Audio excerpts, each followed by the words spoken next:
Olá, vamos lá.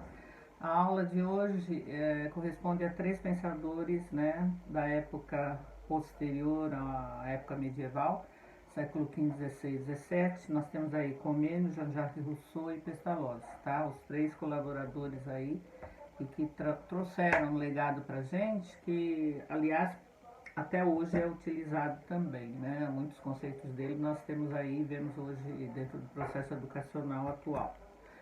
Bom, o primeiro deles, né, Comênio, que nasceu em 1592, né, a 1670, ele viveu nessa época e ele foi considerado o pai da didática moderna. Mesmo porque filósofo tcheco, né, ele combateu todo o sistema medieval, ou seja, ele não queria de forma alguma que a educação fosse só para a minoria, né? Ele defendeu a escola de tudo, né? O ensino de tudo para todos, desde a criança até antes do mesmo do nascimento, até o homem teria que aprender, teria que estar tendo ensino, conhecimento, né? Até quando a sua morte. Então, nós temos aí a colocação dele, né? E ele traz aí, como a gente viu um pouquinho lá na escola anterior, a escolástica, ele traz um rompimento com a escolástica, né? Que era só o ensinamento dentro de certas regras, né? Da educação e o clero. Ele falava que age idealmente aquele que pretende ensinar os alunos não quanto eles podem aprender, né? Ou seja, nós temos que ensinar o quanto ele deseja aprender, né? A didática, sinônimo de arte de ensinar, e essa época da didática magna foi realmente a transição da Idade Média para a Idade Moderna, né? E o que era essa didática, né, de Comênio? O que era a didática magna, né? O próprio nome já diz. Didática, forma de ensinar, maneira, né, metodologia, formas, né, adequadas de como ensinar. E magna vem do termo grande, né, enorme. Então, como ele queria que a educação fosse ensinado tudo, todo o conhecimento, né, que abrangente no ser humano tinha que ser ensinado ao homem desde que ele nascesse até a morte, né, e teria que ser para todos, tá? Então, o homem começa a pensar em si mesmo, né, independente de Deus, da religião, né? E foi numa época, inclusive, que ele lançou essa didática magna, em que estava acontecendo uma série de problemas, tanto culturais como políticos, né? Um cenário diferente do normal, porque a expansão do comércio estava em cima das navegações, estava expandindo totalmente a riqueza, né, a cultura, a política. Então, é uma época, inclusive, que é passado do teocentrismo, né, onde somente Deus e tudo aquilo que foi difundido por Deus, que era reproduzido para todos, que era importante, né, o teocentrismo, ou seja, a religião, somente o que importava era a religião, passado do teocentrismo para o antropocentrismo, né, que significa o que o antropocentrismo? O homem que é o centro aí de todas as atenções, tá? Não mais a religião que deveria dominar, e sim, pela linguagem de Deus, né? E sim o homem que deveria ser o centro das atenções, não mais Deus, né? Então, passa de uma época de racionalização, onde todo o processo educacional tem que estar sendo racional. Dentro desse contexto, constitui-se aí em quatro planos. Ele divide, né, a didática e a formação, a educação, sobre quatro planos. O primeiro plano é onde ele funde, né, os fundamentos da filosofia e da teologia dentro da didática. Então ele coloca alguns conceitos, né, para poder, dentro da filosofia, interpretar o homem e dar o segmento à parte didática, que seria o ensino de todas as áreas. O item 2, os princípios gerais da didática. Ele coloca quais são os princípios, né? Quais os segmentos que a didática deveria compor. A didática especial seria o item 3, né? Que não deveria ser somente através da leitura escrita e do conhecimento específico, mas sim o conhecimento deveria abranger tanto a arte, a religião, a ciência e a linguagem e outros conhecimentos. né? E por último, os planos de ensino, aqueles que a gente conhece até hoje, ou seja, deveria ser a didática fornecida a modo que fosse estabelecido o que ensinar para cada série, para cada criança, para cada idade, faixa etária. Tá?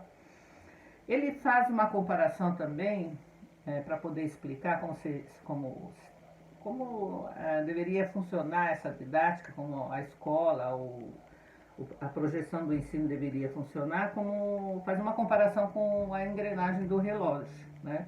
Que o relógio é uma máquina, não esse relógio que a gente tem agora, o digital, mas aquele relógio antigo, que tem toda aquela engrenagem, que ele tem que funcionar, né? E ele funciona, né, de uma forma perfeita, onde todas as engrenagens elas se conferem numa harmonia perfeita, né? Então ele compara essa engrenagem do relógio como deveria ser a engrenagem de um momento educacional ou de uma escola, onde todos tinham que funcionar, falar a mesma linguagem, né, no caso, fazer todo o procedimento da educação daquele momento funcionar de forma harmoniosa, onde o professor se entende bem com o aluno se entende bem com funcionários, a direção deve funcionar bem, a engrenagem deve funcionar bem de todo o funcionamento administrativo com a parte pedagógica e aí vai. Ele faz uma outra comparação também, porque justamente na época dessas grandes navegações e dessas novas descobertas, né, ocorre também a descoberta da imprensa.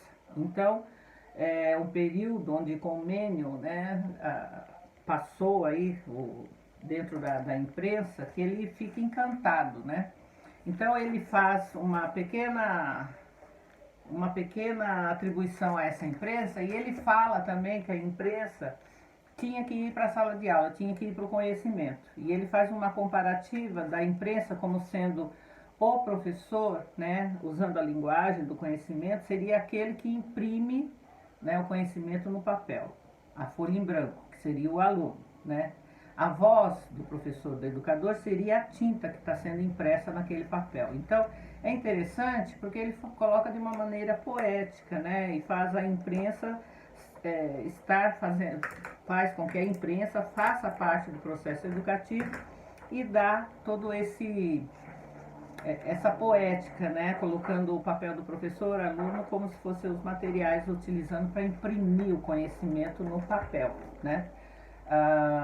Ele até coloca que o intervalo, né, o recreio, chamado como recreio, é a tinta que no momento depois que é impresso tinha que ter um tempo para secar, né? E depois que esse tempo que a tinta seca, o aluno ele vai pensar e vai realmente refletir e relacionar aquilo que ele aprendeu. Agora, se vocês perceberem o total da história de Comênio, tanto pelo vídeo como para a leitura da revista Nova Escola, vocês vão perceber que ele tem ele faz lembrar e tem uma comparação muito grande com o que a gente já falou de Paulo Freire, né? Se vocês poderem perceber aí, eu acho que vão perceber, mas independente disso eu já estou comentando, porque Comênio também faz uma leitura de mundo. Ele também fala que a educação tem que ser para todos, né? Ele também fala que a didática, o processo do ensinar é uma arte, né? E que a didática tem que ser grande, né? A arte de ensinar e aprender é o método de ensino que deve prevalecer, tá? E o que era, né, esse aprender, né, essa apropriação do conhecimento por Comênio? Para poder exercer, voltar à vida e exercer também o trabalho político, né, que é a chave para transformar a sociedade.